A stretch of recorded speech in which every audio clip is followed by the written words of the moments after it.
So Ashwini ಅವರು ಈಗ ಒಂದು ಗಾದೆ ಇದೆ, ನಂಬಿ ಕೆಟ್ಟವರಿಲ್ಲವಯ್ಯ ಅಂತ ಹೇಳ್ಬಿಟ್ಟು, ನಂಬಿನೇ ಕೆಟ್ರ ಅಂತ. ಸಿ ಯಾವ ಕೆಲ್ಸನೂ ಒಳ್ಳೆ ಕೆಲ್ಸನೂ ವೇಸ್ಟ್ ಆಗಲ್ಲ.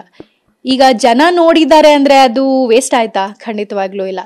ಬಟ್ ಗೇಮಿಂದ ಆಚೆ ಬರೋದಕ್ಕೆ ಕಾರಣ ಆಯ್ತಾ? ಎಸ್ ಆಯ್ತು.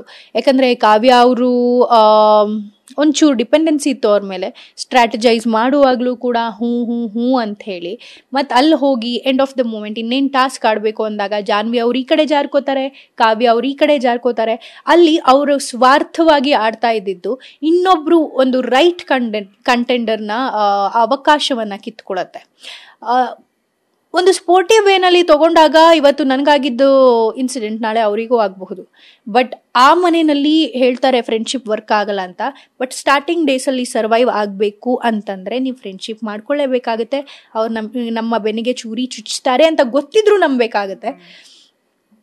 ನಾವು ಸ್ಟ್ರಾಟಜೈಸ್ ಮಾಡಿದಾಗ್ಲೂ 5 ಜನ ಅಂತಾನೆ ಮಾಡಿದ್ವು. ಸೊ ಮಾಡಿದ್ಮೇಲೂ ಅಲ್ಲಿ ಹೋಗಿ ಅವ್ರ ಹತ್ರ ಮಾತಾಡಿ, ಇನ್ಫ್ಯಾಕ್ಟ್ ನನ್ನ ಜಂಟಿನೇ ಕನ್ಸಿಡರ್ ಮಾಡಿರಲಿಲ್ಲ. ನನ್ನ ಹತ್ರ ಬಂದು ಏನು ಡಿಸಿಷನ್ ತೊಗೊಂಡಿದ್ದೀರಾ, ಏನು ಮಾಡ್ತಿದ್ದೀರಾ ಅಂತಲೂ ಕೇಳಲಿಲ್ಲ. ಕಾವ್ಯ ಅವ್ರದ್ದೇ ಒಂದು ಗುಂಪುಗಾರಿಕೆ ಆಯಿತು. ಓಕೆ, ಅವ್ರ ಸ್ಟ್ರಾಟಜಿ ಅವ್ರು ಮಾಡಿದ್ರು ಅಂತ ಅಂದ್ಕೊಳ್ಳೋಣ. But end of the day ಅದು ಹೇಗೆ ಇಂಪ್ಯಾಕ್ಟ್ ಆಯಿತು ಅಂದರೆ ಅವರ ಸ್ವಾರ್ಥ. ಸುದಿ ಅವರು ಹೇಳಿದ ಒಂದು ರಾಂಗ್ ಸ್ಟೇಟ್ಮೆಂಟ್, ಕಾವ್ಯ ತಗೊಂಡಂಥ ಒಂದು ರಾಂಗ್ ಡಿಸಿಷನ್, ಜಾನ್ವಿ ಅವರು ಜಾರ್ಕೊಂಡಂಥ ರೀತಿ ರೈಟ್ ಕಂಟೆಂಡರ್ನ ಆಪರ್ಚುನಿಟಿನೇ ಇಲ್ಲದೆ ಹೊರಗಡೆ ಕಳಿಸೋದಕ್ಕೆ ಒಂದು ದಾರಿ ಮಾಡಿಕೊಳ್ತು. So can't help it.